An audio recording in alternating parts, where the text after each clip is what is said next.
ॐ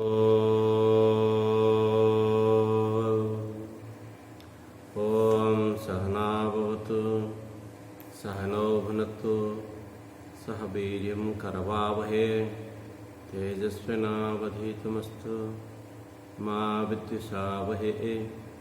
ॐ शान्तिः शान्तिः शान्तिः।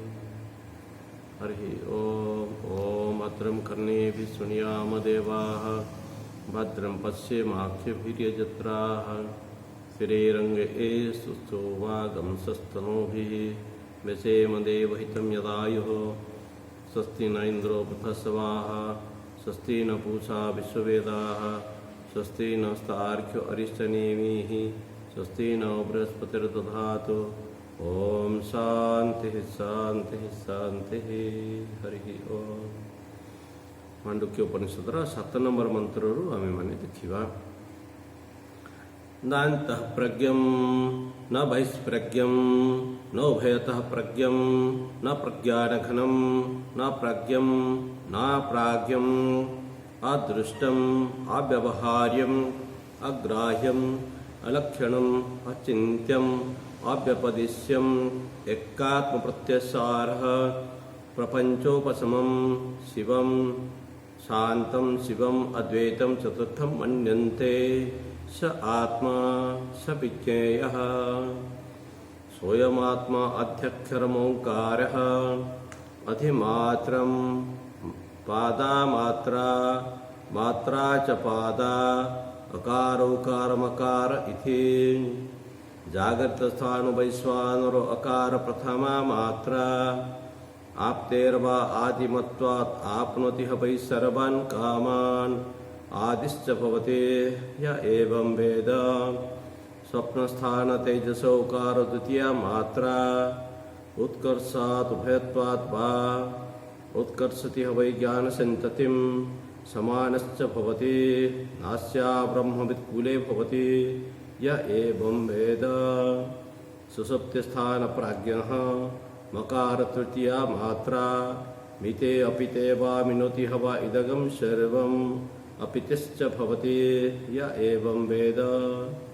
अमात्रश्चतुर्थ अव्यवहार्यः प्रपंचोपशमः शिवः अद्वैतः एवमोङ्कारः आत्मैव संविशति आत्मनः आत्मानं य एवं वेद इति माण्डुक्योपनिषद। हरि ओम। हरि ओम।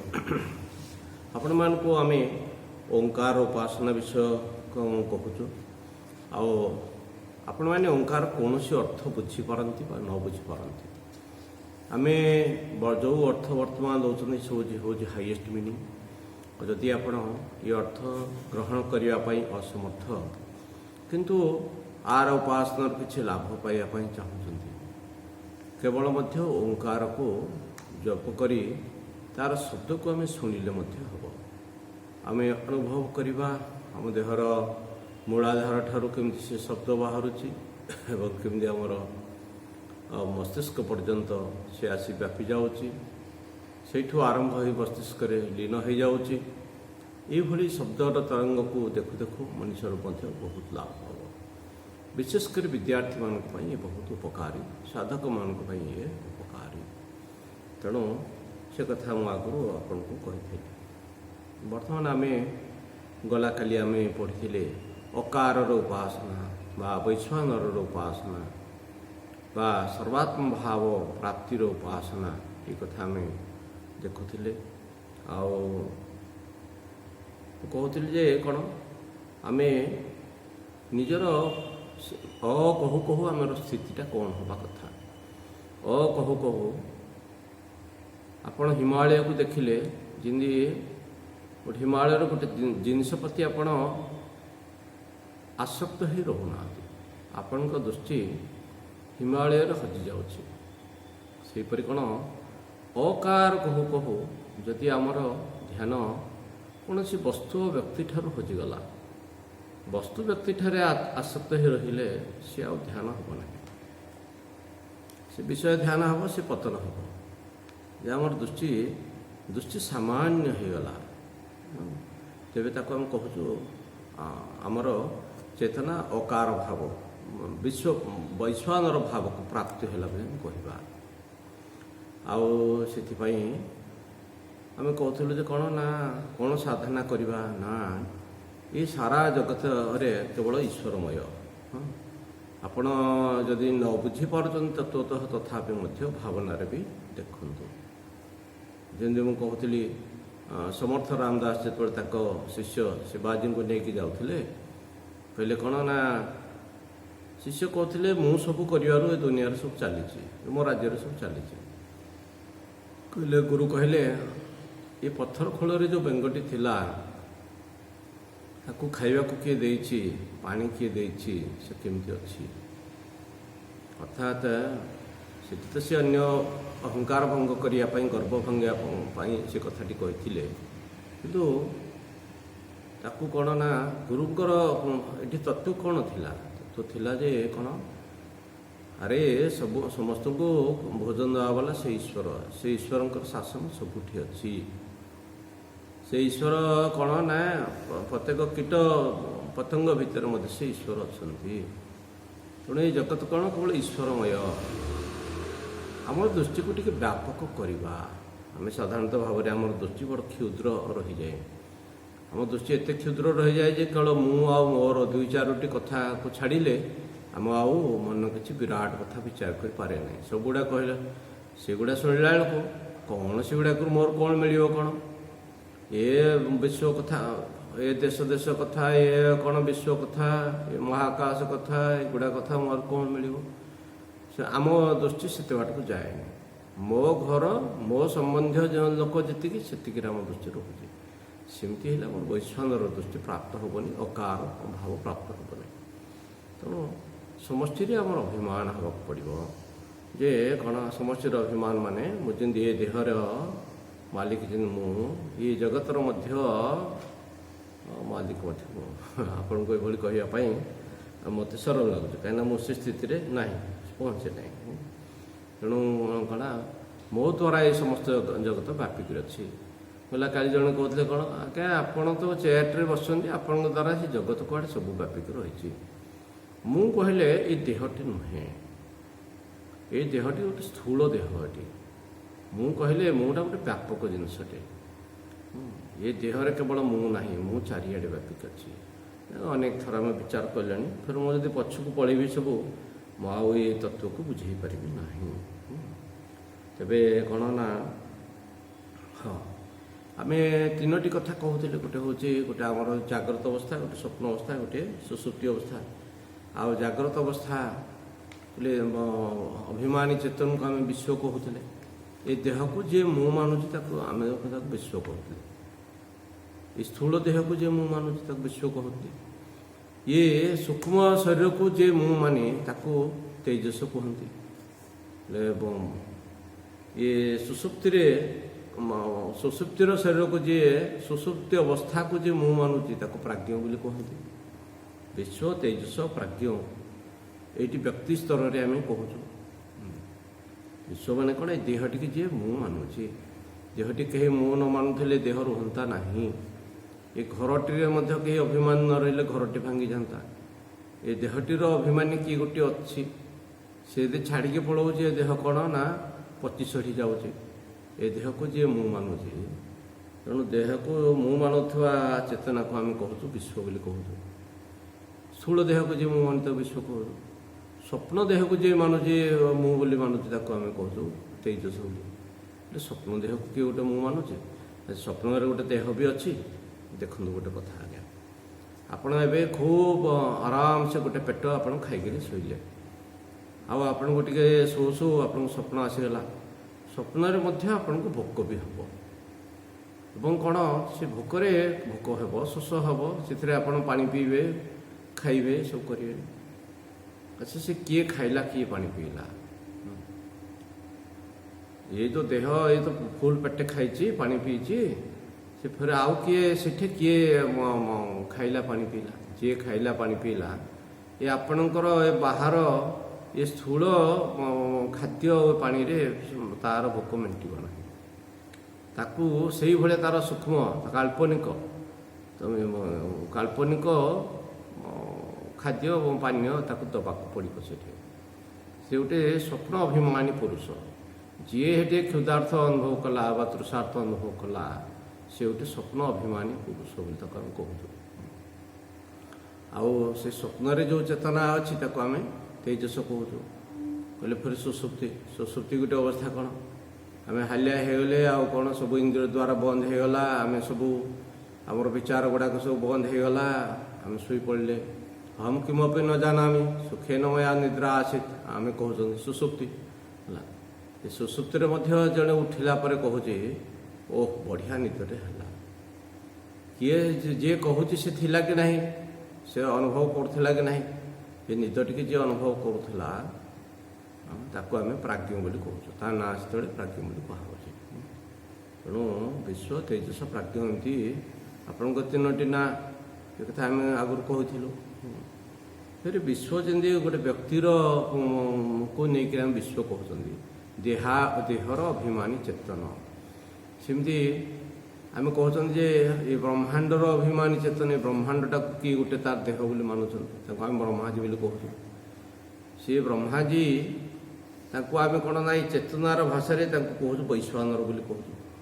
ଆମ ଦେହରକୁ ଯିଏ ମୁଁ ମାନୁଛି ତାକୁ ବିଶ୍ୱ କହୁଛନ୍ତି, ବ୍ରହ୍ମାଣ୍ଡକୁ ଯିଏ ମୋ ମାନୁଛି ତାକୁ ଆମେ ବୈଶ୍ୱାନର କହୁଛୁ। ବ୍ରହ୍ମାଜୀଙ୍କର ଦେହଟାକୁ, ବ୍ରହ୍ମାଜୀଙ୍କର ସୂକ୍ଷ୍ମ ଶରୀରର ଅଭିମାନୀ, ବ୍ରହ୍ମାଜୀଙ୍କର ସ୍ଥୂଳ ଶରୀରର ଅଭିମାନୀ ଚେତନକୁ ଆମେ ବୈଶ୍ୱାନର କହୁଛୁ। ସେମିତି ମୋଟା ଯେମିତି ତେଜସ, ବ୍ୟଷ୍ଟି ଆଉ ସମଷ୍ଟି। ବ୍ୟଷ୍ଟିଟା ମୋଟା ଛୋଟିଆଟା, ସେଇଟା ବଡ଼ଟା, ଆଉ ତେଜସ ସେଟାକୁ ଆମେ ହିରଣ୍ୟଗର୍ଭ କହୁଛୁ। ଏଇଟାକୁ ମୋଟାକୁ ପ୍ରାଜ୍ଞ କହୁଛି, ଆଉ ସମଷ୍ଟି ଶରୀରଟାକୁ ଗୋଟେ ଈଶ୍ୱର କୁହାହେଉଛି। ଏହିପରି ଜିନିଷଟି। ତେବେ କ'ଣ ନା ଗୋଟେ କଥା, ଜଣେ ମୋତେ ଟିକେ ସୂକ୍ଷ୍ମ ଶରୀର ବିଷୟ ପଚାରିଲେ, ଟିକେ କହିବି, କାହିଁକି ନ କହିଲେ ଆପଣଙ୍କୁ ଭଲ ଲାଗିବ ନାହିଁ। ସୂକ୍ଷ୍ମ ଶରୀର ବିଷୟ ହେଲେ ସୂକ୍ଷ୍ମ ଶରୀରଟା କ'ଣ? ମାନେ ଯାହାକୁ ଆମେ କହୁଛନ୍ତି ଭୂତ ପ୍ରେତ ବୋଲି କହୁଛନ୍ତି, ସ୍ପିରିଟ୍ ବୋଲି କହୁଛନ୍ତି। ହେଲା, ସେଇ ଯେ କ'ଣ ବୋଲି ଆଜି କ୍ଲାସ୍ ପୂର୍ବରୁ ଜଣେ ପଚାରିଲେ। କହିଲେ ଆଚ୍ଛା ସେଇଟା ଅଛି ନା ନାହିଁ? ସେଇଟା ଅଛି। କହିଲେ ଆଜ୍ଞା ଯେଉଁ ଫଟୋ ବାହାରୁଛି, କହିଲେ ଫଟୋ ଆଜ୍ଞା ତାର କେହି ନେଇପାରିବେ ନାହିଁ। କହିଲେ ଆଉ ଜଗନ୍ନାଥଙ୍କର ବ୍ରହ୍ମର ଫଟୋ ବି କରିଥିଲେ। ସବୁ କ୍ୟାମେରାର ଟେକ୍ନିକ୍, ଲାଇଟ୍ ଆଣ୍ଡ ସେଡୋର ଖେଳ, ସେଗୁଡ଼ାକ ସବୁ ଆଦୌ ବ୍ରହ୍ମ ତ ଅଦୃଶ୍ୟ ଅଗ୍ରାହ୍ୟ ବୋଲି କୁହାହେଉଛି। ଆଉ ବ୍ରହ୍ମର ଫଟୋଟେ ଜଗନ୍ନାଥ ମନ୍ଦିରରେ କେମିତି ନେଇଗଲେ? ସେ ଭଲ ବ୍ୟବସାୟ ହେବା ପାଇଁ ନେଇଗଲେ, ସେଇଟା କେବେ ହେଇପାରିବ ନାହିଁ। କହିଲେ ଆଉ ଆଜ୍ଞା ଭୂତ ପ୍ରେତଙ୍କର ଯେଉଁ ଫଟୋ ସବୁ କ'ଣ ସିନେମାରେ ବି ଦେଖାହେଉଥିବ, ଘୋଷ୍ଟ ଫିଲ୍ମ ବି ଥାଏ, କ'ଣ ଥାଏ, ସେଗୁଡ଼ା ଆଦୌ ନାହିଁ। ଏଗୁଡ଼ା ସବୁ କ'ଣ ନା ଆମକୁ ଖୁସି କରିବା ପାଇଁ, ଆମଠୁ ଭଲ ଲୋକ ଆମକୁ ଶାନ୍ତିରେ ବସେଇ ଦେଇକରି, ଆମକୁ ମୂର୍ଖ ବନେଇ ଦେଇକରି ମଜା କରିବା ପାଇଁ, ଦେଖିବା ପାଇଁ ଏଇଟା ସବୁ କରାହେଉଛି। ଏଇଟା ବିଲକୁଲ ନାହିଁ। କହିଲେ ଆଜ୍ଞା ଆଉ ସେଇଟା ଯେଉଁ ଦେଖାଯାଉଛି ସିଏ କ'ଣ ତାଙ୍କର କରୁଛନ୍ତି, କ୍ୟାମେରାମ୍ୟାନ୍ ମାନଙ୍କର ଟେକ୍ନିକ୍ କେତେ କ'ଣ କଥା ରହିଛି, କିଛି ନଥିଲେ ମଧ୍ୟ ସବୁ ବନେଇଦେବେ। କହିଲେ ଆଉ ତେବେ ସୂକ୍ଷ୍ମ ଶରୀରଟି କ'ଣ? ଦେଖନ୍ତୁ ମୁଁ ଆପଣଙ୍କୁ ଗୋଟେ ସରଳ ଭାବରେ କଥା ବତାଉଛି। ଯଦି ଆମେ କହିବା ସ୍ଥୂଳ ଶରୀର କ'ଣ, ସୂକ୍ଷ୍ମ ଶରୀର କ'ଣ, କାରଣ ଶରୀର କ'ଣ? ଜଣେ ବ୍ୟକ୍ତିଙ୍କୁ ଆମେ ଗୋଟେ ଫୁଲମାଳାଟେ ଦେଲେ ବା ତାଙ୍କୁ ଗୋଟେ ଜୋତାମାଳାଟେ ଦେଲେ, ତାଙ୍କର ଫୁଲମାଳାଟିରେ ଦେଲେ ସମ୍ମାନିତ ହେଲେ, ଆଉ ସେଇଭଳିଆ ଜୋତାମାଳାଟିରେ ଦେଲେ ସେ ଅପମାନିତ ହେଲେ। ଏ ସମ୍ମାନ ଅପମାନ କାହାକୁ ହେଲା? ଏ ଯେଉଁ ସ୍ଥୂଳ ଶରୀର ଅଛି ନା, ମୋ ମନଟା ଖରାପ ହେଇଗଲା। ଦେହଟା ତ କିଛି ଖରାପ ହେଇନି, ଜୋତାଟା ଆଜ୍ଞା ନୂଆ ଜୋତା ଗୁଡ଼ାକ, ଫୁଲଟା ଟିକେ ପୁରୁଣା ଫୁଲ ଦେଇଥିଲେ ଆପଣ ସମ୍ମାନିତ ହେଲେ, ନୂଆ ଜୋତା ଗୁଡ଼ା ଗୋଟେ ମାଳ କରିଦେଲେ ଆଉ ଆପଣ ଅପମାନିତ ହେଲେ। କିଏ ସମ୍ମାନିତ କିଏ ଅପମାନିତ ହେଲା? ଯିଏ ହେଲା ତାକୁ ଆମେ କହୁଛୁ ସେ ସୂକ୍ଷ୍ମ ଶରୀର ବୋଲି କହୁଛୁ। ତାପରେ କହୁଛୁ କ'ଣ ନା, କ'ଣ ଏ ସ୍ଥୂଳ ଶରୀର କ'ଣ ସମ୍ମାନିତ ହେଲା ଅପମାନିତ ହେଲା? ସ୍ଥୂଳ ଶରୀର ତ ଜଡ଼ଟା, ସେ ତ କିଛି ଜାଣେନି। ସ୍ଥୂଳ ଶରୀରକୁ ଏଇଟା ଯାହା ସେଇଟା ତାହା, ତାକୁ କିଛି ଫରକ ପଡ଼େନି। ଆଉ ତା ଭିତରେ କିଏ ଗୋଟେ ଲୋକ ଅଛି ନା, ରାମଦାମ ଶ୍ୟାମ, ଆପଣ କହୁଛନ୍ତି ରାମ ବାବୁଟା ଭଲ ଲୋକଟା, କ'ଣ ତା ଦେହଟା ଭଲଟା ବୋଲି ତାକୁ ଭଲ କହୁଛନ୍ତି? ଆଜ୍ଞା ତାର ଗୁଣ ଗ୍ରାମ ବୁଦ୍ଧି ସବୁ ଭଲ, ସେ ବ୍ୟକ୍ତିଟି ଭଲ, ସେ ଜୀବଟି ଭଲ, ଆମେ ଏମିତି କହୁଛନ୍ତି। ସେଇଟା ଗୋଟେ ଆଉ ଗୋଟେ ଜିନିଷ। ଭଲ ଖରାପଟା ସୂକ୍ଷ୍ମ ଶରୀରର ଧର୍ମ, ଏଇଟା ଦେହର ସ୍ଥୂଳ ଦେହର ଧର୍ମ ନୁହେଁ। କହିଲେ ଆଚ୍ଛା କ'ଣ କାରଣ ଶରୀର କ'ଣ? କେତେ ଗୁଡ଼ିଏ ଲୋକ ଥାଆନ୍ତି ଯେଉଁମାନଙ୍କୁ ଥିକ୍ ସ୍କିନ୍ଡ ବୋଲି କୁହନ୍ତି ଅଲାଜୁକ, ତାଙ୍କୁ ସେ ଜୋତା ମାଳ ଦେଲେ ବି ମଧ୍ୟ କିଛି ଫରକ ପଡ଼େ ନାହିଁ। ଆଉ କେତେ ଲୋକଙ୍କୁ ସେ ଜୋତା ମାଳଟା ପିନ୍ଧେଇ ଦେଲେ ସେ କ'ଣ ନା କିଛି ନ କଲେ ମଧ୍ୟ ସେଥିରେ ସେ ମରିଯିବ। କହିଲେ ଗୋଟେ ଲୋକକୁ କିଛି ହେଉନି, ଗୋଟେ ଲୋକ କ'ଣ ନା ସେତିକି କହିଦେଲେ ସେ ମରିଯିବ। କାହିଁକି ସେ ମରିଯିବ ଜଣେ, କାହିଁକି ହେବ? କହିଲେ ତାଙ୍କ ଭିତରେ ଗୋଟେ ମାଇଣ୍ଡ ସେଟ୍ ଗୋଟେ, ଜଣକୁ ଯାହା ଗାଳି କଲେ ବାଡ଼େଇଲେ ଯେତେ ଅପମାନିତ କଲେ ଜଣକୁ କଷ୍ଟ ଲାଗୁନାହିଁ, କିନ୍ତୁ ଜଣକୁ ବହୁତ ସେନ୍ସିଟିଭ୍। ଏଇଟା କ'ଣ ନା ଏଇଟା ହେଉଛି କାରଣ ଶରୀର। ତେଣୁ ସ୍ଥୂଳ ଶରୀର, ସୂକ୍ଷ୍ମ ଶରୀର, କାରଣ ଶରୀର। ଯଦି ମୁଁ ଆଉ ଗୋଟେ କହିବି, ଆପଣ ଗୋଟେ ବିଲ୍ଡିଂ ବନେଇଛନ୍ତି, ଆମ ଆଶ୍ରମଟେ ବନିଛି, ଆଶ୍ରମଟି ଯେଉଁ ବନିଛି ତା'ର ଗୋଟେ ଫଟୋ ଯଦି ମୁଁ ଆପଣଙ୍କୁ ଛାଡ଼ିବି, ଯାହାର ଫଟୋ ମୁଁ ଛାଡ଼ିଲି ସେଠି ହେଲା ଗୋଟେ ସ୍ଥୂଳ ଶରୀର। ଆଉ ସୂକ୍ଷ୍ମ ଶରୀର କ'ଣ କହିଲେ ବିଲ୍ଡିଂର ପ୍ଲାନ୍ଟା ଯଦି ମୁଁ ଛାଡ଼ିଲି ସେଠି ହେଲା ତା'ର ସୂକ୍ଷ୍ମ ଶରୀର। ଆଉ କାରଣ ଶରୀର କ'ଣ? ବିଲ୍ଡିଂର କାରଣ ଶରୀର କ'ଣ ନା କିଛି ଗୋଟେ ଇଚ୍ଛା। କ'ଣ ଇଚ୍ଛା? ଯେମିତି ଚିନ୍ମୟ ମିଶନ ଗୋଟେ ବିଲ୍ଡିଂଟେ ହେବ, ଏଠି ଗୋଟେ ଏମିତି ଏଇଭଳିଆ ବ୍ୟବସ୍ଥା ସବୁ ହେବ। ଗୋଟେ ଇଚ୍ଛା ବା ବାସନା, ଏଇଠି ହେଉଛି ତା'ର କାରଣ ଶରୀର। ତେବେ ଏସବୁ କଥାରେ ଆପଣଙ୍କ ମନ ଆଦୌ ମାନିବ ନାହିଁ। ଦେଖନ୍ତୁ ଆମର ଯିଏ ଗୋଟେ ଜୟଗୁରୁ ସଂସ୍ଥାର ଯିଏ ମୁଖ୍ୟ, ତାଙ୍କ ନାଁ କ'ଣ? ସ୍ୱାମୀ କ'ଣ ବାବା ତାଙ୍କ ନାଁ? ଯେଉଁ ସ୍ୱାମୀ ନିଗମାନନ୍ଦଜୀ ଚାହିଁଲେ, କହିଲେ କ'ଣ ନା ମୋ ସ୍ତ୍ରୀ ଚାଲିଗଲା, ମୁଁ ଆଉ ଟିକେ ତାଙ୍କ ସହିତ ମିଶି ପାରିଲିନି, ଆଉ କେମିତି ସେ ତା ସହିତ ମୁଁ କେମିତି ଆଉ ଥରେ କଥା ହେବି। ସିଏ ଗଲେ ବହୁତ ବେଦାନ୍ତୀ ଆମ ଭଳିଆ ଆଚାର୍ଯ୍ୟମାନଙ୍କ ସାଙ୍ଗେ ମିଶିଲେ, ତାଙ୍କୁ ଆଦୌ ଭଲ ଲାଗିଲାନି। କାହା କଥା ସ୍ଥୂଳ ଶରୀର କିମ୍, ସୂକ୍ଷ୍ମ ଶରୀର କିମ୍, କାରଣ ଶରୀର କିମ୍, ଏସବୁ ଡେଫିନେସନ୍ ପଢ଼ିଲେ ତାଙ୍କୁ କିଛି ଭଲ ଲାଗିଲା ନାହିଁ।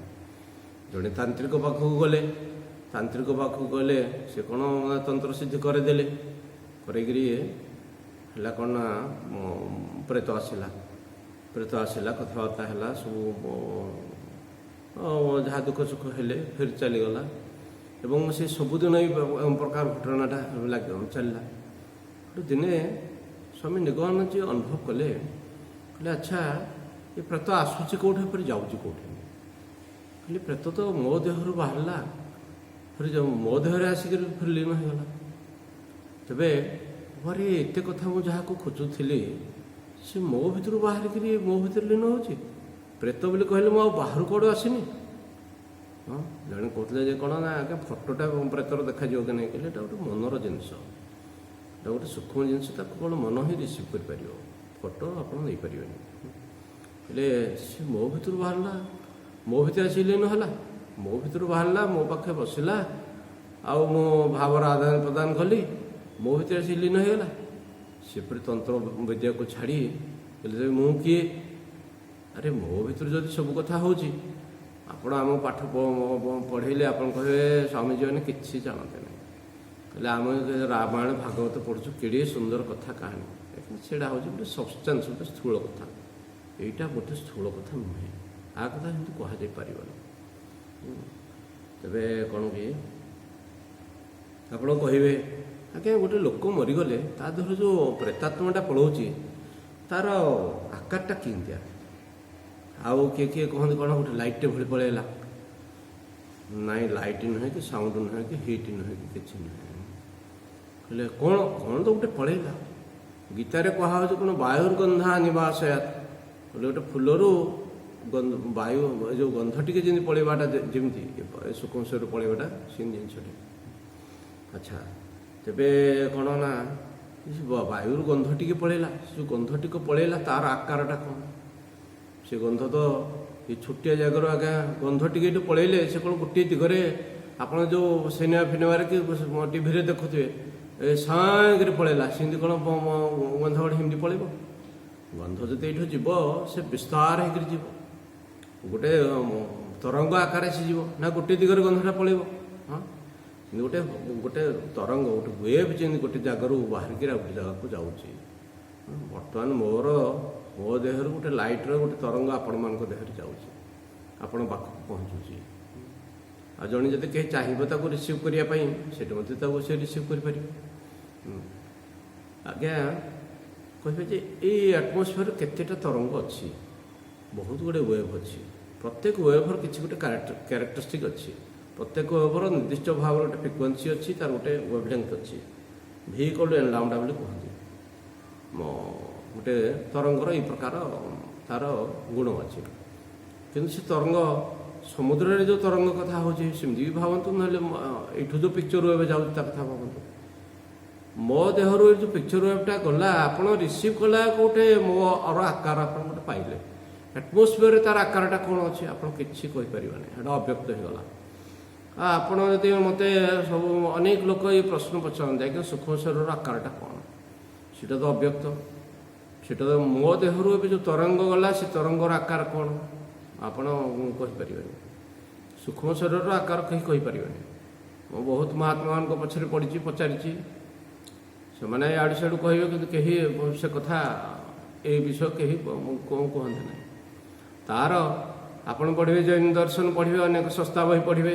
कहले कौन मनीष जिंदे आकार ये भाया गोटे सैडो टाइपर गोटे आकारटा हूँ प्रेत बोली बिल्कुल भूल एमती केवे भी नुहे शास्त्र एमती केवे कहनी तेज हो जे कौन कि आमर मुख्य विषय थिला ओंकार उपासना कथा सीटा हूँ आपण सूक्ष्म शरीर आटा तो अव्यक्त तार तो गोटे रूप ना मुझे तार रूप कौन अच्छे बोली कहबी हाँ मो देहर जो तरंगटा जाऊँगी तार तो रूप ना but it has a characteristic and it can produce another image at another point जो आपन कहूँ सूक्ष्म शरीर प्रेत शरीर गोटे देहर चलीगला से अन्य जगह गोटे शरीर धारण कर it has a characteristic but it has no shape and size आपन को आकार से प्रेतटा आप किसी कहीपर ना अच्छा हो तेरे स्थूल शरीर सूक्ष्म शरीर कारण शरीर गुड़ाक सब अच्छी अच्छा आम बर्तमान कौन कि गला खाली आम अकार उपासना कथा पढ़ुले अकार उपासना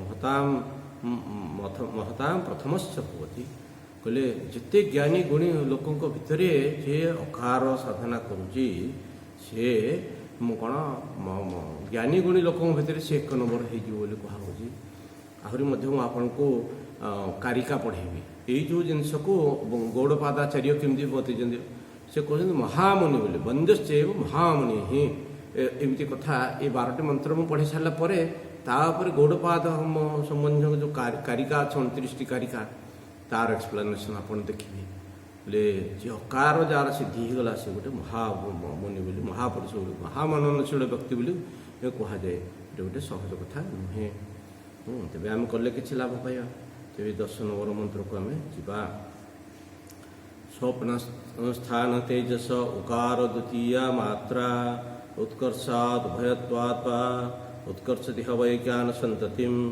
समानश्च भवति नास्या ब्रह्मवित्कूले भवति य एवं वेद 10 नंबर मंत्र स्वप्न स्थान तेजस कैलासवासी जीए मैंने कि भगवान शिव कहले स्वप्न स्थान जी रुहति ना कौन ना तेजस सी स्वप्न अभिमानी पुरुष को जो तेजस कहुचे से तेजस कथा कहुचे कहले से तेजस उकार द्वितीय मात्रा आपण मैंने भूली जाइए कौन समझी कहते काली आम जो पढ़ुले मात्रा पादाच मात्राश्च पादा कहले मात्रा पाद कहले आत्मार 4टी पाद अच्छी जाग्रत स्वप्न सुसुप्ति तुरीय आत्मार 4टी पाद अच्छी आ कौन ओंकार 4टी मात्रा अच्छी अकार उकार मकार अमात्रा हिंदी अच्छी खाली मैं साधारण भाव में कहूली कहली कौन ना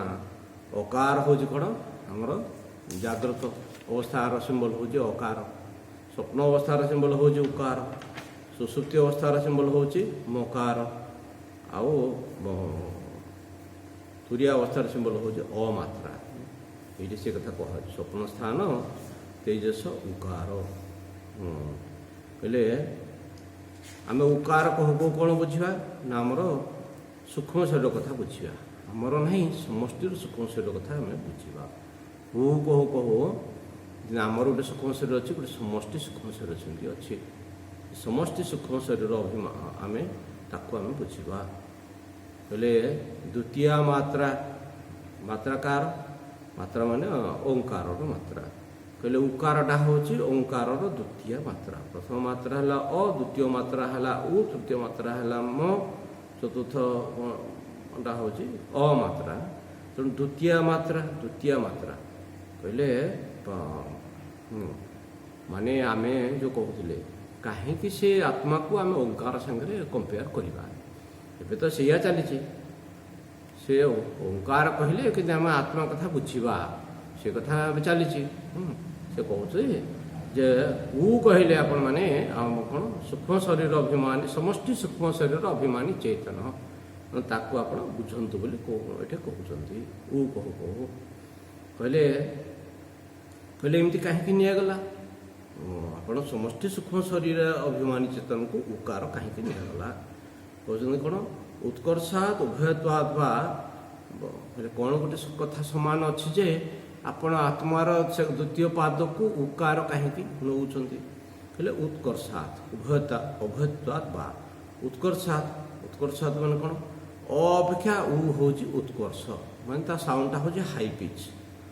ମୁଁ ଗଲାକାଲି କହୁଥିଲି ଅଟା ଗୋଟେ ଛୋଟ ପିଲାଟି ଜନ୍ମ ହେଲା ପିଲାଟି ମଧ୍ୟ ଧୀରେ ଧୀରେ ସେ ଅଟା କହିପାରିବ, ଗାଈଟିଏ ମଧ୍ୟ ବି କହିପାରିବ। ସାଉଣ୍ଡ ଆମର ନ ଆସୁଥିଲେ ମଧ୍ୟ ଆମେ ଅଟା କହିପାରିବା, କିନ୍ତୁ ଉଟା ହେଉଛି ତାଠୁ ଆହୁରି କ'ଣ ଉତ୍କର୍ଷ, ମାନେ ତେଜିଆନ୍ ସାଉଣ୍ଡ ଉଟା। ଅଠୁ ହେଉଛି ଉତ୍କର୍ଷ। କହିଲେ ସେମିତି କହିଲେ ଅଠୁ ଉତ୍କର୍ଷ ଯେମିତି ତେଜସ, ଯେମିତି ହେଉଛି ଉତ୍କର୍ଷ ବା ତେଜିଆନ୍ ବୋଲି ଆମେ କହୁଛନ୍ତି। ସେମିତି ଜାଗ୍ରତ ଅବସ୍ଥା ଅଭିମାନୀ ଠାରୁ ସ୍ୱପ୍ନ ଅବସ୍ଥାର ଅଭିମାନୀ ହେଉଛି କ'ଣ ନା ସେଇ ମଧ୍ୟ ଶ୍ରେଷ୍ଠ। ଜାଗ୍ରତ ଅବସ୍ଥା ଅଭିମାନୀ ଅପେକ୍ଷା ସୂକ୍ଷ୍ମ ଅବସ୍ଥା ଅଭିମାନୀ କାହିଁକି ସୁପେରିୟର ବୋଲି କାହିଁକି କହିବା? କାହିଁକି ସୁପେରିୟର କହିବା? ଆମେ କହିବା ଅମୁକ ବ୍ୟକ୍ତିଟି ଦେଖିବାକୁ ସୁନ୍ଦର, କିନ୍ତୁ ସେଇ ସୁନ୍ଦରତା ଅପେକ୍ଷା ଯଦି ତାର ଗୁଣର ସୁନ୍ଦରତା ଥାଏ ତେବେ ଆମେ କହିବା ସେଇ ବ୍ୟକ୍ତିଟା ରିଏଲି ସୁନ୍ଦର। ତା ରୂପ ଅପେକ୍ଷା ଯଦି ତାର ଗୁଣ ସୁନ୍ଦର ତେବେ ସେ ବ୍ୟକ୍ତିଟା ସୁନ୍ଦର ବୋଲି ଆମେ କହିବା। ତେଣୁ ସେ କହୁଛି ଅର୍ଥାତ୍ ସୂକ୍ଷ୍ମ ଶରୀର ଇଜ୍ ମୋର୍ ଇମ୍ପୋର୍ଟାଣ୍ଟ ଦାନ୍ ଦି ସ୍ଥୂଳ ଶରୀର।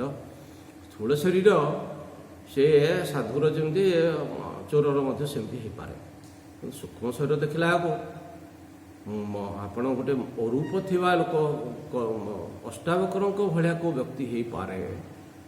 ବ୍ୟକ୍ତିର ବାହାର ରୂପ ଅପେକ୍ଷା ଭିତର ରୂପ ହେଉଛି ଉତ୍କର୍ଷ ବୋଲି ଆମେ ଜାଣନ୍ତୁ।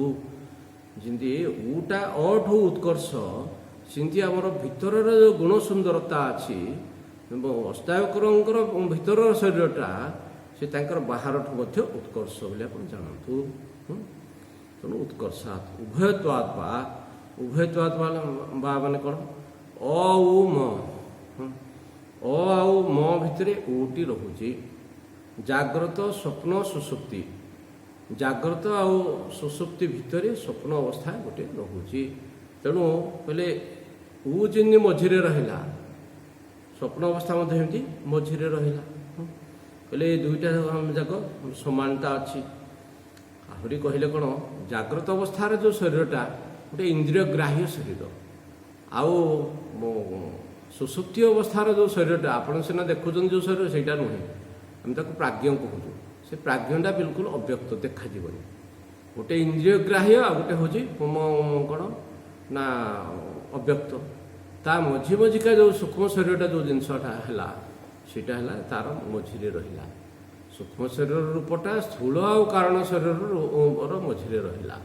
ସେମିତି ଆମେ କହୁଛୁ ଯେମିତି ଉଟା ଯେମିତି ରହୁଛି ଆଉ ମଝିରେ ଯେମିତି ରହୁଛି, ସୂକ୍ଷ୍ମ ଶରୀରଟାର ରୂପଟା ବା ତାର ଇଏଟା ଗୋଟେ ହେଉଛି ଇନ୍ଦ୍ରିୟ ଗ୍ରାହ୍ୟ ଆଉ ଅବ୍ୟକ୍ତର ମଝାମଝି ସ୍ଥିତିରେ ସେ ରହୁଛି। କହିଲେ ସେ ହେଉଛି ଶାନ୍ତ ପିଲାଟି। ସେ ଶାନ୍ତ ଜିନିଷଟା କ'ଣ? ଏଇଟା କ'ଣ ଇନ୍ଦ୍ରିୟ ଗ୍ରାହ୍ୟ ଜିନିଷଟା ଦେଖିପାରିବେ ନାହିଁ? ଏଇଟା କ'ଣ ପୁରା ଅବ୍ୟକ୍ତ ନୁହେଁ, କିନ୍ତୁ ଆପଣ କିଛି ଅନୁଭବ କରିପାରୁଛନ୍ତି ଯେ ଶାନ୍ତ ପିଲାଟି ବୋଲି କହିଲେ ଆପଣଙ୍କୁ ଗୋଟେ ମନରେ ଗୋଟେ ଆଇଡ଼ିଆ ଆସୁଛି। ତେଣୁ କହିଲେ କ'ଣ ନା ଏଇଟା ସେ ସୂକ୍ଷ୍ମ ଶରୀରଟା ହେଉଛି ମଝିରେ ରହୁଛି, ସ୍ଥୂଳ ଆଉ କାରଣ ଶରୀର ମଝିରେ ରହୁଛି ତେଜସଟା, ସେଇଥିପାଇଁ କୁହାହେଉଛି ସେଟା ମଝିରେ ବୋଲି। ଉତ୍କର୍ଷାତ୍ ଉଭୟତ୍ୱାତ୍ ବା କହିଲେ ଏଇ ଦୁଇ ପ୍ରକାର ସାମାନ୍ୟତା ଅଛି। କାହା ଭିତରେ? ଉକାର ଏବଂ ସୂକ୍ଷ୍ମ ଶରୀର ତେଜସ ଭିତରେ। ଉକାର ଆଉ ତେଜସ ଭିତରେ ଏଇ ଦୁଇଟା ସାମାନ୍ୟତା ଅଛି। ସେଇଥିପାଇଁ ଆମେ ଉକାରକୁ ଆତ୍ମା ତେଜସ ସହିତ ଆମେ କମ୍ପେୟାର କଲୁ। କହିଲେ ହଁ ହେଲା। ତାପରେ କ'ଣ କହିଲେ ୟାର ଉପାସନା ଯିଏ କରିବ ଉପାସନା ମାନେ କ'ଣ ଏଠି ଓଙ୍କାର ଜପ କରିବାକୁ। ମୁଁ ଯଦି ପ୍ରଥମରେ ଆପଣଙ୍କୁ ଜପ କହିଲି ସେଇଟା ଅଜ୍ଞାନର ଜପ, ଏବେ ଆପଣ ଜ୍ଞାନ ସହିତ ଆମେ ଜପ କରୁଛନ୍ତି। ଓକାର କହିଲେ ଆମେ ସମଷ୍ଟି ସୂକ୍ଷ୍ମ ଶରୀର ଅଭିମାନୀ ଚେତନକୁ ଆମେ ଧ୍ୟାନ କରିବା। କହିଲେ କଲେ ଲାଭ କ'ଣ ହେବ? ଉତ୍କର୍ଷତି ହେବ ଏଇ ଜ୍ଞାନ ସନ୍ତତି। ଆମର ଯେଉଁ ଜ୍ଞାନର ସମ୍ପତ୍ତି ଅଛି, ଏ ଜ୍ଞାନ ସମ୍ପତ୍ତି ବହୁତ ବିଶାଳ ହେଇଯିବ। ଆପଣ ଯଦି ପିଲାମାନଙ୍କୁ କହିବେ, ମୁଁ ତ ପ୍ରଥମରେ କହିଥିଲି କିଛି ନ ବୁଝିକିରି କଲେ ବି ହେବ। ଏଠି କୁହାହେଉଛି ଜଣେ ଯଦି ବୁଝିକିରି କରୁଛି ଯେ ବର୍ତ୍ତମାନ ମୁଁ କ'ଣ ମୋର ମନଟା ସମଷ୍ଟି ସୂକ୍ଷ୍ମ ଶରୀର ଅଭିମାନୀ ଚେତନ ବା ଯାହାକୁ ଆମେ କହୁଛୁ ରାମ କୃଷ୍ଣ ଶିବ ଏମିତି କହୁଛନ୍ତି, ତାଙ୍କୁ ହିରଣ୍ୟଗର୍ଭ ବୋଲି ବେଦାନ୍ତ ଭାଷାରେ କୁହନ୍ତି ଏବଂ ପୌରାଣିକ ଭାଷାରେ ରାମକୃଷ୍ଣ ଶିବ ହନୁମାନ ଏ ପ୍ରକାର କୁହନ୍ତି। କହିଲେ ତାଙ୍କର ଯିଏ ଧ୍ୟାନ କରୁଛି କହୁ କହୁ ଯେ ତାଙ୍କର ସେଇ ରୂପଟି ଆସୁଛି ଉତ୍କର୍ଷତି ହେବ ଜ୍ଞାନ ସନ୍ତତି। କହିଲେ ତାଙ୍କର ଜ୍ଞାନର ସମ୍ପତ୍ତି ବଢ଼ିଯାଏ। ଆଜ୍ଞା ଗୋଟେ କଥା, ଜଣେ ଲୋକକୁ ଯଦି ଆମେ ଘର ଭିତରେ ଭର୍ତ୍ତି କରିଦେବା, ସବୁ ବ୍ୟବସ୍ଥା କରିବା, ସେ କହିବା ବହୁତ ପଢ଼, ସେ ବହୁତ ପଢ଼ିଲେ ତାର ଜ୍ଞାନ ହେବ ନାହିଁ। ସେ ପୁରା ମୂର୍ଖ ଭଳିଆ କ'ଣ ୟସ୍ୟ ନାସ୍ତି ସ୍ୱୟଂ ପ୍ରଜ୍ଞା ଶାସ୍ତ୍ର ତସ୍ୟ କରୋତି କିଛି ହେବ ନାହିଁ। କିନ୍ତୁ ଯଦି ସେ ଉକାରର ଉପାସନା କରୁଛି, ଅର୍ଥାତ୍ ଦୀର୍ଘ ଉକାର, ଦେଖନ୍ତୁ ଆହୁରି ପଛରେ ଆମର ବଢ଼ିଆ ଏକ୍ସପ୍ଲାନେସନ୍ ହେବ। ଦୀର୍ଘ ଅକାରରେ କ'ଣ ହେବ, ଦୀର୍ଘ ଉକାର, ଏଠି ଦୀର୍ଘ ଉକାରଟାକୁ ଆପଣ ଦୀର୍ଘ କରୁଛନ୍ତି ଏବଂ ୱିଥ୍ ମିନିଂ।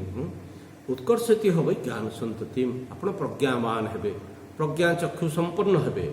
କିଛି ପଢ଼ିନଥିଲେ ମଧ୍ୟ ଯେଉଁଟା କହିବେ ଆପଣ ସେଇଟା ହେବ। ଉତ୍କର୍ଷତି ହେବ ଜ୍ଞାନ ସନ୍ତତି। ମହାଜ୍ଞାନୀ ସେମାନେ ହେଇଯାଆନ୍ତି।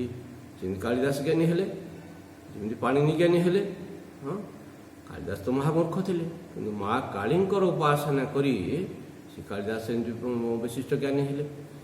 ସେମିତି କ'ଣ ନା ପାଣିନିକୁ ତାଙ୍କୁ ଗୁରୁ ତ ଗେଟ୍ ଆଉଟ୍ କରିଦେଲେ, କିନ୍ତୁ ସେ ଫେର କ'ଣ ଶିବଙ୍କ ଉପାସନା କରି ଦେଖନ୍ତୁ କେତେ ବଡ଼ ମହର୍ଷି ପାଣିନି ହେଇଗଲେ। ତେଣୁ ଉତ୍କର୍ଷତି ହେବ ଜ୍ଞାନ ସନ୍ତତି। ସମାନଶ୍ଚ ଭବତି। ସମାନଶ୍ଚ ଭବତି ମାନେ କ'ଣ କହିଲେ, ସେ ସମସ୍ତଙ୍କୁ ତାଙ୍କର ଦୃଷ୍ଟିଟା ସମସ୍ତଙ୍କୁ ସମଦୃଷ୍ଟି ହୁଏ। ଶତ୍ରୁ ମିତ୍ର ପୁତ୍ରେ ବନ୍ଧୁ, କହିଲେ ଶତ୍ରୁ ହଉ ମିତ୍ର ହଉ ପୁଅ ହଉ ବନ୍ଧୁ ହଉ, ସମସ୍ତଙ୍କ ପାଖରେ ତାଙ୍କ ଦୃଷ୍ଟିଟା ସମାନ ଦୃଷ୍ଟି ହୁଏ। ଆମେ କ'ଣ ଯଦି ମୋ ଲୋକ କିଛି ଭୁଲ କଲା, ଏଇଟା ଗୋଟେ ଭୁଲ କି, ଅନ୍ୟ ଲୋକ ଯଦି କିଏ ମୋର ପଡ଼ିଶା ଲୋକ କ'ଣ ଟିକେ ଭୁଲ କଲା, ନାଇଁ ତାକୁ ଫାଶୀ ଦେବା କଥା, ସେମିତି କି ହେବ, ତାକୁ ଫାଶୀ ନଦେଲେ ହେବନି। ଆରେ ସିଏ କେଉଁ ବେଙ୍ଗଟେ ମାରିଦେଲା ତାକୁ ଫାଶୀ ଦେବ, କିଲିଂ ଇଜ୍ ସେମ୍, ଆମେ ଏଠି କହିବା। ହେଲେ ଇଏ ଏମିତିଆ ନାହିଁ, ସମାନଶ୍ଚ କହିଲେ ସିଏ ଶତ୍ରୁ ମିତ୍ର ପକ୍ଷକୁ ସମସ୍ତଙ୍କୁ ତୁଲ୍ୟ ଭାବରେ ଦେଖେ। ହେଲେ ଏଇଟା ଆଜ୍ଞା କ'ଣ ବିଶେଷତା, ବହୁତ ବଡ଼ ବିଶେଷତା। ସେଇଟା ଥିଲେ କହିଲେ କ'ଣ ନା ସେ ଅଜାତ ଶତ୍ରୁ ହେଇଯାଆନ୍ତି। ଅଜାତ ଶତ୍ରୁ ମାନେ କ'ଣ, ତାମାନେ ତାଙ୍କ ଦୃଷ୍ଟିରେ ତାଙ୍କର କେହି ଶତ୍ରୁ ନାହାନ୍ତି। ଅବଶ୍ୟ ଅନ୍ୟ ଲୋକ ତାଙ୍କୁ ମାରିପାରନ୍ତି। ମୁଁ ଆଜି କହୁଥିଲି ଓଡ଼ିଆ ବାବାଜୀ, ଏ ସାଧୁମାନେ ବେଳେବେଳେ ଲୋକମାନେ ଆସନ୍ତି ତାଙ୍କୁ ମାଗିବା ପାଇଁ, ଆଉ ଲୋକମାନେ କହିବେ ଆରେ ମୋ ତ କିଛି ନାହିଁ, ମୁଁ କାହାକୁ କହିବି ସେ ଦେଇଦେବ। ଏମିତି କିଏ କ'ଣ ନା ଜଣେ କିଏ କହିଥିଲା ତା ଝିଅର ବାହାଘର ହେବା ପାଇଁ, ଆଉ ଓଡ଼ିଆ ବାବାଜୀ ଯାହାକୁ କହିଥିଲେ ସେ ଦେଲାନି। ସେଇ ଲୋକ ଆସିକି ତାକୁ କ'ଣ ଓଡ଼ିଆ ବାବାଜୀଙ୍କୁ ବାଡ଼େଇ ଦେଲା, ଓଡ଼ିଆ ବାବାଜୀଙ୍କୁ ଫଣାଣ ଚାଲିଗଲା। କିନ୍ତୁ ଓଡ଼ିଆ ବାବାଜୀ କହିଥିଲେ କ'ଣ, ସିଏ ମୋତେ ମାରିଲେ ମଧ୍ୟ ତାକୁ ତୁମେ କ୍ଷମା କରିଦେବ, ତାକୁ କିଛି କରିବ ନାହିଁ, ତାକୁ କିଛି କରାହେଲା ନାହିଁ। ଆଚ୍ଛା, ହେଲେ ତାଙ୍କ ଦୃଷ୍ଟିରେ ସେ ଅଜାତ ଶତ୍ରୁ, ତାଙ୍କର କେହି ଶତ୍ରୁ ନାହାନ୍ତି ବୋଲି ସେ ଫିଲ୍ କରନ୍ତି। ସେ ପୁରା ସମାନ ସ୍ଥିତିରେ ରୁହନ୍ତି। କିନ୍ତୁ ଲୋକମାନେ ତାଙ୍କୁ ମାରିଦିଅନ୍ତି, ଲୋକମାନଙ୍କ ବୁଦ୍ଧି ତାଙ୍କୁ ଚିହ୍ନି ପାରନ୍ତି ନାହିଁ। ତାଙ୍କର ଚିତ୍ତରେ କାହା ପ୍ରତି ଶତ୍ରୁତାର ଭାବ ନଥାଏ। ସେ ଅଜାତ ଶତ୍ରୁ ସମାନଶ୍ଚ ଭବତି ବୋଲି କୁହାଯାଉଛି। କ'ଣ ଦେଖନ୍ତୁ, ରାମାୟଣଟା ଏମିତି ଗୋଟେ ବଢ଼ିଆ କଥା ଅଛି। ବୈରୁ ରାମ ବଡ଼ାଇ କରଇ। କହିଲେ କ'ଣ, କହିଲେ ଯେଉଁମାନଙ୍କର ଯେଉଁ ଲୋକ ମାରିଦେଲା ବି ମଧ୍ୟ, କହିଲେ ଏମିତି ନାହିଁ ଯେ ତାଙ୍କୁ କେହି ଶତ୍ରୁତା କରିବେନି, କଲେ ମଧ୍ୟ ସେମାନେ ଜାଣନ୍ତି କ'ଣ ଏଇ ଲୋକଟା ଭଲ ଲୋକଟା। ଭଗବାନ ରାମଙ୍କର ଏମିତି ସମାନ ଭାବ ଥିଲା। ସେଥିପାଇଁ କ'ଣ ତାଙ୍କର ଯେଉଁମାନେ ବୈରୀମାନେ ଥିଲେ ଶତ୍ରୁତା ବି କରୁଥିଲେ, କିନ୍ତୁ କ'ଣ ସେ ତାଙ୍କ ଭିତରେ କଥା ହେଉଥିଲେ, ଆରେ ଏ ରାମ ଏ ଲୋକଟା ବହୁତ ଭଲ ଲୋକଟା ବୋଲି କହୁଥିଲେ। ବହିରୁ ରାମ ବଢ଼ାଇ କରଇ ସମାନଶ୍ଚ ଭବତୀର ଫଳ ହେଉଛି ଏହି ପ୍ରକାର ହେଲା। ତେଣୁ ତୃତୀୟ ଫଳ ହେଉଛି ସମାନଶ୍ଚ ଭବତି। ତ ହଁ, ଏ ଯେଉଁ ଉତ୍କର୍ଷତି ହେବ ଏଇ ଜ୍ଞାନ ସନ୍ତତିରେ ଆପଣ ଆଉ ଗୋଟେ କଥା ରଖିବେ, ଯେହେତୁ ବୈଜ୍ଞାନିକ ମାନେ ଆଲେକ୍ଜାଣ୍ଡାର ଫ୍ଲେମିଂ କ'ଣ ପେନିସିଲିନ୍ ସେ ଡିସ୍କଭରି କଲେ। ସେ ପେନିସିଲିନ୍ ଯେଉଁ ପାଇଲେ ସେ କହିଲେ I did not do anything, it happened automatically. Einstein ମଧ୍ୟ ସେଇ କଥା କୁହନ୍ତି, ଆମେ ସିନା ବହୁତ କଷ୍ଟ କରୁ କିନ୍ତୁ ଆମେ ବିଲକୁଲ କ'ଣ ସତ୍ୟର ଅନୁସନ୍ଧାନ ଆମେ ସିଧା ଆମେ କରିନାହୁଁ, ଆମେ ପାଇନାହୁଁ। ଇଟ୍ ଆପିୟର୍ଡ ଇନ୍ ମାଇ ଫ୍ରଣ୍ଟ। এই ପ୍ରକାର ଯେଉଁ ସ୍ଥିତି ଆସେ, ସେମାନେ ମଧ୍ୟ ହିରଣ୍ୟଗର୍ଭର ଉପାସନା ବା ଏଠି ତେଜସ୍ୱର ଯେଉଁ ସମଷ୍ଟି ସୂକ୍ଷ୍ମ ଶରୀରର ଉପାସନା ମଧ୍ୟ ଏକ ପ୍ରକାର କରନ୍ତି, ଯେଉଁଥିପାଇଁ କି ଉତ୍କର୍ଷତି ହେବ ଜ୍ଞାନ ସନ୍ତତି। ସେମାନେ ଏ ୱାର୍ଲଡକୁ ଜ୍ଞାନର କଣ୍ଟ୍ରିବ୍ୟୁଟର ହୁଅନ୍ତି, ସେମାନେ ବହି ପଢ଼ନ୍ତିନି, ବହି ଲେଖନ୍ତି ସେମାନେ। ତେଣୁ ଉତ୍କର୍ଷତି ହେବ ଜ୍ଞାନ ସନ୍ତତି ସମାନଶ୍ଚ ଭବତି। ଆଉ ତୃତୀୟ ଫଳ କ'ଣ? ନାସ୍ୟା ବ୍ରହ୍ମବିତ୍ କୁଲେ ଭବତି। ତାଙ୍କ କୂଳରେ କେହି ଅବ୍ରହ୍ମବିତ୍ ହୁଅନ୍ତି ନାହିଁ, ସମସ୍ତେ ଜ୍ଞାନୀ ହେଇଯାଆନ୍ତି। ଆଚ୍ଛା, ଇଏ କୂଳ ବୋଲି କହିଲେ ଗୋଟେ କହିବା ଆମେ ବିନ୍ଦୁ ପରମ୍ପରା, ଗୋଟେ କହିବା ଗୋଟେ ନାଦ ପରମ୍ପରା। ବର୍ତ୍ତମାନ ଆମେ ଲେଖୁଛୁ ଫାଦର୍ସ ନେମ୍ ବୋଲି କହିଲେ ମୁଁ ଲେଖୁଛି ଏଚ୍ ସ୍ୱାମୀ ଚିନ୍ମୟାନନ୍ଦ ସରସ୍ୱତୀଜୀ ବୋଲି ମୁଁ ଲେଖୁଛି। ଆମେ କ'ଣ ନାଦ ପରମ୍ପରାରେ ଯେହେତୁ ଆମର ନାଁ ବଦଳିଗଲା, ଆମର ସବୁକିଛି ବଦଳିଗଲା, ବର୍ତ୍ତମାନ କ'ଣ ନା ମୋର କୂଳଟା ହେଲା ବ୍ରହ୍ମକୂଳ, ବଂଶଟା ହେଲା ମୋର ବ୍ରହ୍ମବଂଶରେ ମୋର ଜନ୍ମ ହେଲା। କହିଲେ ନାସ୍ୟା ବ୍ରହ୍ମବିତ୍ ଅବ୍ରହ୍ମବିତ୍ କୁଲେ ଭବତି। କହିଲେ ଗୁରୁଦେବଙ୍କ କୂଳରେ ଯଦି ଆମେ ଆସିକିରି ହଁ ତାଙ୍କ କୂଳର ଲୋକ ବୋଲି ମୁଁ ଯଦି ମାନିବି, ତାଙ୍କ କୂଳର ଲୋକ ବୋଲି ମୁଁ ଯଦି ମାନିବି, ତେବେ କ'ଣ ତାଙ୍କର ଯେଉଁ ଜ୍ଞାନ ସନ୍ତତି, ତାଙ୍କର ଯେଉଁ ଜ୍ଞାନର ସମ୍ପତ୍ତି ସେ ସବୁ ଯାକ ରୋଜଗାର କରିଥିଲେ, ସେ ସମ୍ପତ୍ତିର ଉତ୍ତରାଧିକାରୀ ମୁଁ ହେବି। ଦୁର୍ଭାଗ୍ୟର ବିଷୟ, ଆମର ସେ ଭକ୍ତି ଆସିପାରେ ନାହିଁ। ଆମେ ଏଇ ବ୍ରହ୍ମବିଦଙ୍କ କୂଳରେ ଆସି ଏଇଟା ହିଁ ମୋର କୂଳ ବୋଲି ଆମେ କହିଲୁ, ଏଇଟା ହିଁ ଆମର ସବୁ ବୋଲି କହିଲୁ, କିନ୍ତୁ ସେଇ କୂଳର ମୁଁ ମୋ ନିଜକୁ ସାମିଲ କରିପାରୁନାହିଁ କମ୍ପ୍ଲିଟ୍ କଲେ ତାଙ୍କ କୂଳର ସମସ୍ତ ଜ୍ଞାନ କୌଶଳ ଯାହା ଜ୍ଞାନ ସମ୍ପତ୍ତି ସେ କ'ଣ ମୋ ପାଖକୁ ଆପେ ଆପେ ପଳେଇ ଆସିବ। ଆଚ୍ଛା, ତେଣୁ କଥା ହେଉଛି କ'ଣ, ମୁଁ କ'ଣ କହିବି, ଏଇ ଯେଉଁ ମହାତ୍ମା ମାନେ ତାଙ୍କ ଜ୍ଞାନ ଦେବା ପାଇଁ ସେ କ'ଣ ଚାହିଁଲେ କାହାକୁ ଜ୍ଞାନ ଦେଇପାରିବେ? ଜଣେ ଯଦି ନ ଚାହିଁବ ସେ କ'ଣ ଜ୍ଞାନ ଦେଇପାରିବେ? ଆମେ ଯଦି ଚାହିଁବା ମୁଁ ତାଙ୍କ ବଂଶର ବୋଲି, ତେବେ କ'ଣ ନା ଆମେ ଅଜ୍ଞାନୀ ହେଇକିରି ରହିବା ନାହିଁ। ଆଉ ଯଦି ଆମେ କହିବା ଏଇଟା ହେଲା ନାଦ ପରମ୍ପରା, ବିନ୍ଦୁ ପରମ୍ପରାରେ ଆମେ କହିବା ସ୍ୱାମୀ ବିବେକାନନ୍ଦଙ୍କ ଜେଜେବାପା ଥିଲେ ଜଣେ ସନ୍ନ୍ୟାସୀ। ଦେଖନ୍ତୁ ପ୍ରଭାବ ପଡ଼ିଲା, ତାଙ୍କ ଘରକୁ ମହାତ୍ମା ମାନେ ଆସୁଥିଲେ, ଅନେକ ସମୟରେ ଭୋଜନ ପାଇଁ ତାଙ୍କୁ ଡାକୁଥିଲେ। ମୁଁ କ'ଣ ଗୋଟେ ସମୟ ହେଲା ସେଇ ପରିବାରରୁ ସ୍ୱାମୀ ବିବେକାନନ୍ଦ ଭଳି ମହାପୁରୁଷଙ୍କର ଆବିର୍ଭାବ ହେଲା। ଆପଣମାନଙ୍କ ମନରେ ଏ ପୁଅଟା ବେକାର ହେଇଗଲା, ଆଉ କ'ଣ ଗୋଟେ ସଂସାରୀଟେ ହେଇଥିଲେ କ'ଣଟା କରିଥାନ୍ତେ? ସ୍ୱାମୀ ବିବେକାନନ୍ଦଙ୍କୁ ଯଦି ଆପଣ ବେକାର ବୋଲି କହିବେ ବୋଲେ ଆଉ କ'ଣ କହିବା କୁହନ୍ତୁ? ତେଣୁ ସମାଜରେ କେହି ବଡ଼ ବୋଲି ଭାବନ୍ତିନି, ସବୁ ଭାବନ୍ତି କ'ଣ କି ହଁ ତାଙ୍କ ମୁଣ୍ଡିଆଟେ ମାରିବେ, ଧୂପକାଠିଟେ ଦେବା, କିନ୍ତୁ ମୁଁ କେବେ ଏମିତି ନ ହୁଏ, ମୋ ପୁଅ କେବେ ଏମିତି ନ ହବ, ଏମିତି ଭାବ ହୁଏ। କିନ୍ତୁ ଏ କ'ଣ ଆଶା ଅବ୍ରହ୍ମବିତ୍ କୁଲେ ଭବତି। ତାଙ୍କର କୂଳରେ କେହି ଅବ୍ରହ୍ମବିତ୍ ହୁଅନ୍ତି ନାହିଁ। ତାଙ୍କ ଜେଜେବାପା ଏମିତି ଥିଲେ, ସ୍ୱାମୀ ଶିବାନନ୍ଦଙ୍କ ଜେଜେବାପା ଏମିତି ଥିଲେ, ସିଏ ଏମିତି ହେଲେ। ଆଉ ଗୁରୁଦେବଙ୍କର ମଧ୍ୟ ଗୁରୁଦେବ କୁହନ୍ତି ଶଙ୍କରାଚାର୍ଯ୍ୟଙ୍କ ପରମ୍ପରାର ଲୋକ। ତେଣୁ ନାସ୍ୟା ଅବ୍ରହ୍ମବିତ୍ କୁଲେ ଭବତି।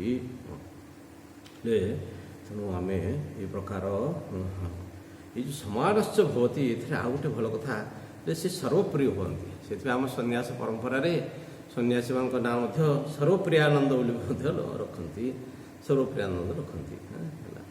ତେଣୁ ହଁ, ଆଉ ଏଇ ଯେଉଁ ଉକାରର ଉପାସନା ଇଏ ମଣିଷକୁ ବହୁତ ଜ୍ଞାନୀ କରିଦିଏ, ସୂକ୍ଷ୍ମଦର୍ଶୀ କରିଦିଏ, ପ୍ରଜ୍ଞାମାନ କରିଦିଏ।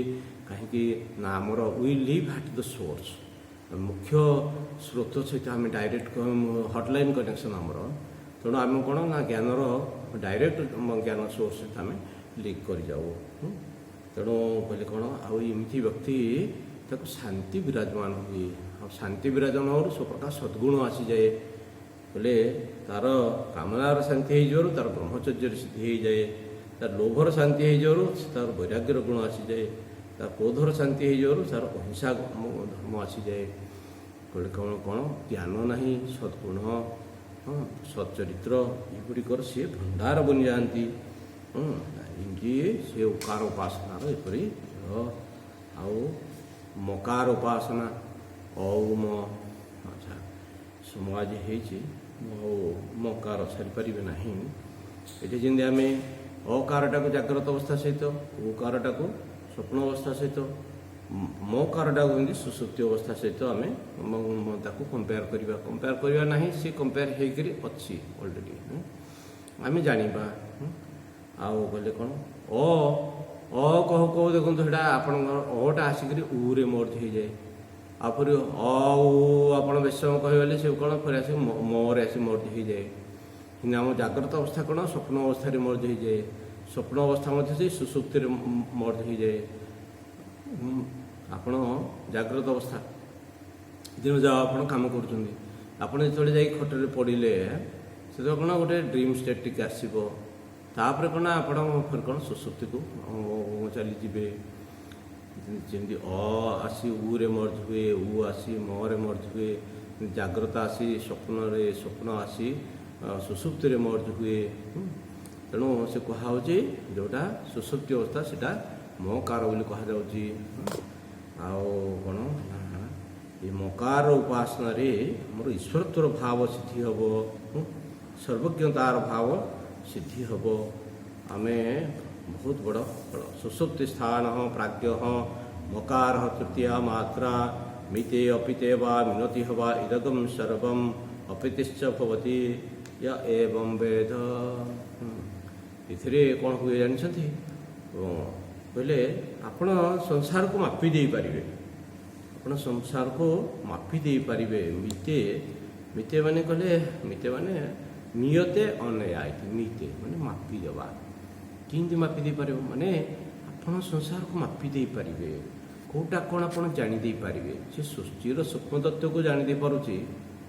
କିନ୍ତୁ ଦେଖନ୍ତୁ ଆପଣ କହିବେ ସ୍ୱାମୀଜୀ ଏଠି ଆପଣ ଯାଦୁ ଆଡ଼କୁ ପଡ଼ିଲେ, ମିତେ ମାନେ ଦୁନିଆକୁ ମାପ ଜୋପ କରିବା ପାଇଁ, ଏଗୁଡ଼ିକ ଗୌଣ ଫଳ କୁହାହେଉଛି। ଏଗୁଡ଼ିକ ଗୌଣ ଫଳ। ଗାଈ ଆମେ ରଖିବା କାହିଁକି? କହିଲେ ଗାଈ ରଖିଲେ ଆଜ୍ଞା ଗୋବର ମିଳିବ। କିଏ ଗୋବର ରଖିବା ପାଇଁ ଗାଈ ରଖୁଛି? ହେଲେ ମୁଖ୍ୟ ଗାଈ ରଖୁଛନ୍ତି କ୍ଷୀର ପାଇଁ ନା। ଆଉ କ୍ଷୀର ତ ଆମେ ପାଇଲେ, ଗୋବର ପାଇଲେ, ଆଉ ଅନ୍ୟ ଜିନିଷ ପାଇଲେ। ଆଉ ତେଣୁ ମୁଖ୍ୟ ଫଳ ଯେମିତି ହେଲା କ୍ଷୀରଟି। ଏଇଠି ଆପଣଙ୍କର ଅମାତ୍ରା, ଏଇଟା ତ ମକାର ଇଏରେ ଚାଲିଛି, ଅମାତ୍ରାରେ ଆପଣ ଯାଇ ବ୍ରହ୍ମ ସ୍ଥିତିକୁ ପହଞ୍ଚିବେ, ତୁରୀୟ ସ୍ଥିତିରେ ଆପଣ ରହିବେ, ସେଇଠି କଥା। କିନ୍ତୁ ଏଇଗୁଡ଼ିକ କ'ଣ ନା ଗାଈ ସହିତ ଯେମିତି ରଖିଲେ ଯେମିତି ଗୋବର ଆଦି ମିଳେ, ଏଠି ଏମିତି ସର୍ବଜ୍ଞତା ଆଦି ଫଳ ମଧ୍ୟ ଏମିତି ମିଳେ କଥା କୁହାହେଇଛି। ହଉ ଆପଣମାନଙ୍କୁ ଧନ୍ୟବାଦ। ଆଜି ଏତିକି ରଖୁଛି। ହରି ଓମ୍।